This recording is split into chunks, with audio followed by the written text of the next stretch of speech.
और सबसे बड़ा सवाल ये रहता है कि लगभग कंपनीज जो हैं वो भाई छोटा साइज देती हैं। भाई हर कोई कंपनी चाहती है ना प्रॉफिट कमाना, कॉस्ट कटिंग तो करते ही हैं। जिमनी तो बिल्कुल ही अंडर पावर है, इस गाड़ी में जान ही नहीं है। ये बम्पर कटिंग करनी पड़ेगी और ये वाला पार्ट थोड़ा सा कट करना पड़ता है। तो ऐसी ऑल्ट्रेशन 4 बंदों की फैमिली इस गाड़ी को। और एक चीज तो बताना और भूल गया भाई, और आज इस वीडियो में मैं आपको ना यही सारी चीजें बताऊंगा कि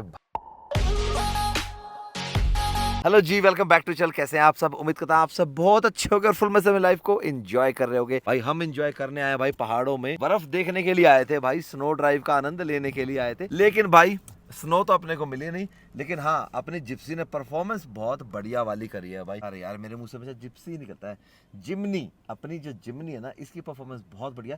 वैसे तो हमारे को प्रॉपर स्नो में टेस्ट करनी थी, ब्लैक आइस होती है, ब्लैक आइस पे भी करनी थी और लाइव स्नो भी करनी थी, सब पे करनी थी। वो क्यों?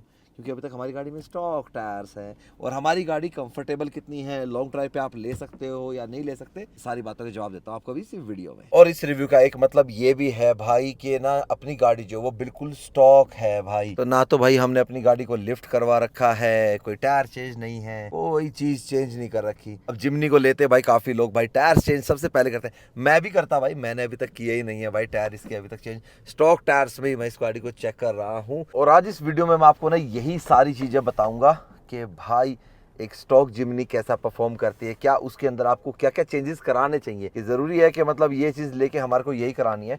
और इस वीडियो को बनाने का मकसद भी यही है कि गाड़ी को लेने के बाद उसमें क्या क्या चीजें चेंजेस करनी चाहिए या करनी है या ये है। क्योंकि जिमनी को लेके या जब हम थार परचेज करते हैं ना, उस टाइम पे भाई ये होता है कि भाई हमने तो ये गाड़ी ली है, हमें तो इसके अंदर जबरदस्त मॉडिफिकेशन करानी है, ये चेंजेस कराने। मैंने काफ़ी लोगों को ये देखा है कि जिनको ना अपनी गाड़ी सिर्फ नॉर्मल यूज़ के लिए रखनी होती है। देखो जैसे मुझे शौक है, नॉट ऑल द टाइम मेरी गाड़ी तो भाई ऑफ रोडिंग करेगी नहीं, लेकिन भाई होनी चाहिए मेरे पास 4x4। और आपको ऑफ रोडिंग हमेशा नहीं करनी, तो आपको कौन से टायर्स डालने उसके अंदर, गाड़ी को लिफ्ट कराना है या नहीं कराना है, इंटीरियर में क्या क्या चेंजेस कराने हैं। और सबसे बड़ा सवाल ये रहता है कि जिमनी को लोग कहते हैं भाई बहुत ज़्यादा अंडर पावर है। मैं ये कहता हूँ कि हाँ थोड़ा बहुत फ़र्क है भाई जिमनी में, मानता हूँ कि लगता है। लेकिन भाई अभी तक मैंने गाड़ी को 2500 किलोमीटर चला लिया, पहाड़ों में भी ले आया मैं इसको, और भाई मैं इसको चला के भी लेके आया था जब मैंने इसको परचेज़ किया था। मेरे को तो ये गाड़ी ना अंडर पावर नहीं लगी। 5% कह सकता हूँ मैं इसको अंडर पावर।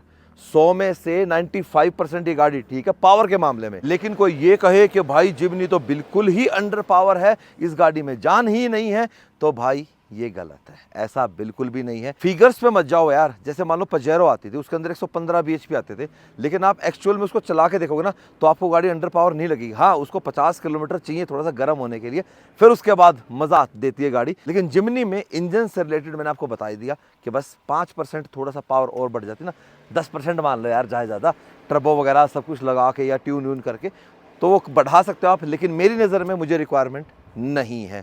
अब दूसरी बात आती है टायर्स के ऊपर। इस गाड़ी के अंदर जो टायर प्रोफाइल है वो 195/80R15 है। ये इसका स्टॉक रिम और स्टॉक टायर है भाई, कोई चेंज नहीं है। खैर भाई अपनी गाड़ी में कोई मॉडिफिकेशन हुई नहीं, चेंज कहाँ से होगा। टायर्स मैं गाड़ी में लेते सबसे पहले चेंज कराता हूँ।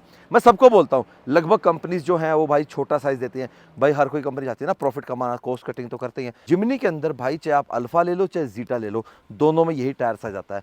सबसे ज़्यादा जो सही परफेक्ट टायर साइज है जिमनी के लिए। हालांकि जब मैं टायर डलवाऊंगा तो अलग बात है। अगर आपको 15 इंच ही रखना है तो सबसे बेस्ट है आप इसके अंदर डलवाओ 215 75 15। और ये टायर साइज़ बड़ा कॉमन है, बहुत सारे कंपनीज़ में आपको ये मिल जाएगा। क्योंकि ये जो टायर आता है ये महिंद्रा बोलेरो के अंदर डल के आता है। 215 आप नॉर्मल में डाल सकते हो अगर आपको यही रिम या रही जो कंपनी का लोहे है तो। अगर आपको टायर चेंज करना है लेकिन आप चाहते हो कि मेरे को और ज़्यादा ग्रिप चाहिए, क्योंकि जब वो टायर साइज़ है उससे आपकी गाड़ी की जो माइलेज है वो ड्रॉप नहीं होगी। लेकिन अगर आप 235 डालेंगे, क्योंकि 235 75 15 भी डलता है भाई जिमनी के अंदर, विदाउट एनी लिफ्ट किट के और विदाउट एनी ऑल्ट्रेशन करके वो टायर आराम से आ जाता है। कई लोगों ने तो भाई 31 साढ़े 10 15 भी डाल रखा है। ये टायर साइज़ मैंने अपनी थार के अंदर डाल रखा था। थार में तो जगह थी, लेकिन भाई जिमनी में डालने के लिए फिर ना आपको यहाँ से ये बम्पर कटिंग करनी पड़ेगी और ये वाला पार्ट थोड़ा सा कट करना पड़ता है। तो ऐसी ऑल्ट्रेशंस मैं रेकमेंड भी नहीं करता हूँ, आपको भी नहीं कहूँगा कि आप करो। तीसरी आती है भाई गाड़ी के सस्पेंशन को लेकर। गाड़ी का सस्पेंशन कैसा है, देखो इस गाड़ी के अंदर इंडिपेंडेंट सस्पेंशन तो मिलता नहीं है, इसके अंदर मिलता है भाई अपने को रिजिड कॉइल स्प्रिंग्स का सस्पेंशन अपने को इस गाड़ी के अंदर मिलता है। तो आपको ना पुरानी जिप्सी की याद तो दिलाएगा, हालांकि जिप्सी के अंदर तो पट्टे आते थे जिसको हम लीफ स्प्रिंग बोलते हैं, अब इसके अंदर कॉइल स्प्रिंग आता है। यहाँ कोई ऐसी जगह होती मैं आपको दिखा पाता तो आपको जरूर दिखाता, लेकिन जब हम सर्विस पे आएंगे तो मैं आपको ना तसल्ली से दिखाऊंगा इसका सस्पेंशन वगैरह का, क्योंकि अभी तक भाई अपनी गाड़ी की फर्स्ट सर्विस भी नहीं हुई है। हालांकि इसका एयर फिल्टर मैंने साफ़ कर लिया था, बाकी फर्स्ट सर्विस आपको करानी ही पड़ेगी भाई, नहीं तो रिकॉर्ड्स में वारंटी वगैरह इन सब में इशू आ जाएगा। तो हम बात कर रहे थे कंफर्ट की, तो भाई मैंने तो भाई गाड़ी के अंदर ये देखो पूरा बेड बना के चला हुआ हूँ। अब एकलव्य मेरे साथ है। एकलव्य कैसा कंफर्ट है जिम्नी का? बहुत ज्यादा अच्छा कंफर्ट है। अच्छा, बहुत ज़्यादा अच्छा कंफर्ट। आप देख सकते हो विराजवीर तो भाई ऑलरेडी सो रहा है, सोते हुए बच्चे को दिखाते नहीं हैं, ठीक है। तो हमारा लगेज बैठने में पूरी कंफर्टेबल है भाई। बच्चे तो आराम से सोते हुए आए थे। ये देखो 4 बंदों की फैमिली इस गाड़ी को भाई ले सकती है। आप डेली रूटीन में भी इस गाड़ी को चला सकते हो, और अगर आपको वीकेंड्स पे आउटडोर्स पे फैमिली को लेके निकलना है तो भी आप लेके निकल सकते हो। यही सारी चीज़ें थी कि मेरे को ना एक बार स्टॉक में चेक करना था। हालांकि मॉडिफिकेशन तो अपनी गाड़ी के अंदर अभी भी होंगे, टायर से रिलेटेड भी होंगे, जो मेरे की रिक्वायरमेंट होगी वैसा। हालांकि मेरे को अभी तक इसकी लिफ्ट की ज़रूरत मुझे नहीं लगी है, पर्सनली कहूँ तो मुझे नहीं लगे, क्योंकि बहुत सारी भाई लिफ्ट किट है मार्केट में। भाई बोल भी रहे हैं कि विक्रम भाई लिफ्ट कराना, वहाँ से कराना, वहाँ से, क्योंकि जिमनी में लिफ्ट तो हो रही हैं, बहुत लोगों ने करवाई भी हैं, लेकिन भाई इसके जो बुश वगैरह मैच करने होते हैं ना सारी चीज़ें, तो वो जो बंदा प्रॉपर सही से करे, लिफ्ट करने के बाद गाड़ी का स्टांस तो बहुत ज़बरदस्त हो जाता है, हैवी लुक आ जाती है। टायर से, लिफ्ट से, बम्पर वगैरह चेंज होने से सारी लुक में फ़र्क तो आ जाएगा, लेकिन जो राइड क्वालिटी है वो कहीं ना कहीं भाई फ़र्क डालती है।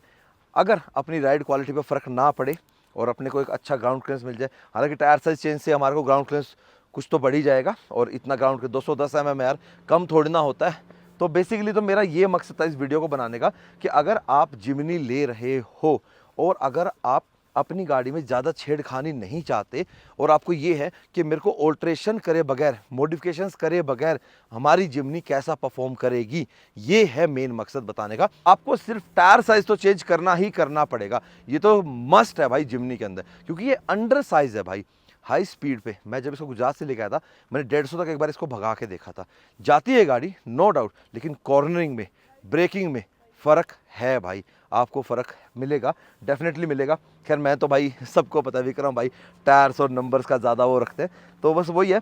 तो टायर तो मैं चेंज कराऊंगा ही कराऊंगा इसके, कि सस्पेंशन बिल्कुल ओके है, छेड़ने की ज़रूरत नहीं है। आपका बिल्कुल ही ऑफ रोड वाला काम नहीं है तो मत छेड़ना भाई, सस्पेंशन बहुत अच्छा है, टफ है, मतलब जिप्सी की याद आपको थोड़ी सी आएगी भी और कंफर्ट भी आपको मिलेगा। बात पावर की, तो भाई मेरे को तो ठीक लगी। लास्ट भाई माइलेज, हालांकि देखो माइलेज को मैं बिल्कुल लास्ट क्राइटेरिया रखता हूँ जब मैं गाड़ी लेने निकलता हूँ, तो मेरी जो लिस्ट होती है रिक्वायरमेंट्स की उसमें माइलेज मेरी प्रायोरिटी पे नहीं होता। लेकिन भाई वही बात है, अब आप सबको बताना भी तो है ना, पूछते हो, काफ़ी लोगों को होता है भाई कि मेरी प्रायोरिटी कंफर्ट पे पहले है या माइलेज पे पहले है, किस चीज़ पे पहले है।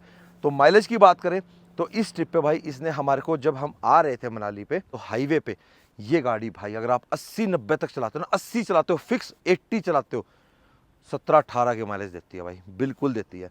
90-100 चलाओगे फिक्स पे, हाईवे पे, मतलब हाईवे की ही बात कर रहा हूँ, तो भाई आराम से 15-16 आराम से देती है। 100 से ऊपर तो भाई गाड़ी की माइलेज डाउन होती ही होती है। 100 से ऊपर चलाओगे तो 13-14 पे आ जाएगी, पर उससे नीचे नहीं देती भाई हाईवे पे, इतना तो ये देती ही देती है। ठीक है, तो मैंने आपको बताई रखी है, सिटी में आराम से 11:30 12:30 तक ये आराम से अपने को माइलेज देती है। ये था भाई अपना रिव्यू जिमनी का, एक एक्सपीरियंस आपके शेयर करना था कि स्टॉक जिमनी कैसा परफॉर्म करती है। तो उम्मीद है आपको पता लग गया होगा, और आपको ये भी हो गया होगा कि हम अगर जिमनी लें तो हमारे को अपनी जिमनी में क्या चेंजेस कराने हैं। इंटीरियर में तो भाई कुछ खास ऐसा है नहीं चेंज कराने के लिए, क्योंकि लगभग सारी चीज़ें ही भाई मारुति ने इसके अंदर लगभग जो रिक्वायरमेंट की होती है वो दे रखी हैं। तो बस यही था, बाकी मिलेंगे अब आपसे नेक्स्ट वीडियो में। कुछ बहुत जल्दी ही भाई अपनी जिमनी की मॉडिफिकेशंस दिखाएंगे, तो लुक्स में भी काफ़ी चेंज आएगा, फ्रंट लुक में भी चेंज आएगा, साइड लुक में भी चेंज आएगा, रियर लुक में भी चेंज आएगा, छत में भी चेंज आएगा, बहुत सारा चेंज मिलेगा देखने को।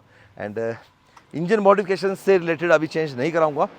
जहाँ तक ये है कि भाई मैं जिमनी को बहुत लंबा रखूँगा, अंडर वारंटी में रहते रहते मैं इसके इंजन से तो छेड़खानी अभी नहीं करूंगा, वारंटी के बाद की बात होगी जब देखेंगे। अब आपसे नेक्स्ट वीडियो में, till then bye bye, take care and live the life to fullest, bye bye. और एक चीज तो बताना और भूल गया भाई, ऑटोमेटिक ट्रांसमिशन बहुत बढ़िया है भाई इसका।